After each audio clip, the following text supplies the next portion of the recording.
ये कोई देश का प्राइम मिनिस्टर लगवा रहा है ये मूर्ति? ये कोई देश की कोई पॉलिटिकल पार्टी लगवा रही है?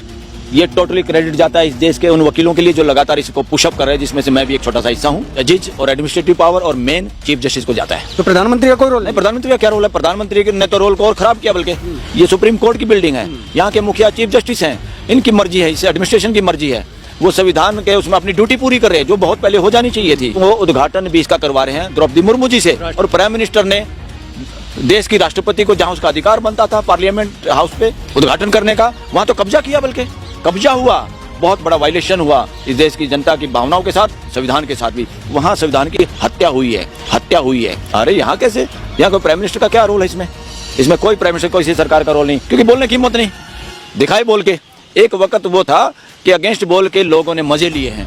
आज डॉक्टर अम्बेडकर के अगेंस्ट जो बोलेगा वो रसातल में जाएगा, और ये कुछ हद तक उनका कर्जा चुकाने का भी दिन है डॉक्टर अम्बेडकर का। और डॉक्टर अम्बेडकर को छुपा के रखा गया, बल्कि इसके बारे में पता ना चले। क्यों ना पता चले?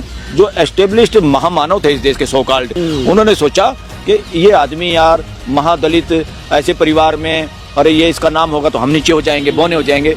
उसमें तो बहुत लोग थे संविधान सभा में। अरे भाई बहुत लोग हैं। क्रिकेट में टीम के कैप्टन का नाम है कि नहीं है? बिल्कुल सही। प्राइम मिनिस्टर का नाम है कि नहीं? नाम वहाँ तो बहुत एमपी हैं, मगर उनमें एकेडमिकली हाईली एजुकेटेड कोई आदमी था तो डॉक्टर अम्बेडकर थे। वो केवल वहाँ हाईली एजुकेटेड नहीं थे, इस देश के भी सबसे हाईली एजुकेटेड आदमी थे। अरे उस आदमी का 76 साल लगा दिए इस वर्ण व्यवस्था की वजह से। ये जो कलंक है इस वर्ण व्यवस्था को, तो यहाँ से 1-2 किलोमीटर गहरा खड्डा खोद के वो सारी किताबें दबानी पड़ेंगी जिनमें आदमी को आदमी से छोटा बड़ा होने की कोई बात करता है। 76 साल में जो मूर्ति लगने की संभावना नहीं थी वो लग रही है, तो मनु की मूर्ति क्यों नहीं हटेगी? वो सबसे खतरनाक पहलू है वर्ण व्यवस्था। इससे ज्यादा खतरनाक एटम बम, इससे बड़ा आतंकवाद, इससे बड़ा देशद्रोह देश के साथ कुछ नहीं है। खुद अम्बेडकर जी भी कहते थे, खुद चीफ जस्टिस चंद्रचूड़ ने भी कहा है, आदमी खराब होंगे तो संस्था का बेड़ा गर्क। बहुत सारे लोग मूर्तियों के आगे धूप बत्ती लगाते हैं ना सुबह शाम, कितने बदमाश और गलत काम करते हैं। हमें तो पिक्चरों में भी दिखाया जाता है कि डाकू भी उसकी पूजा करते हैं, काली की, फलाना की, ढिगड़े की, और करते हैं गलत काम है।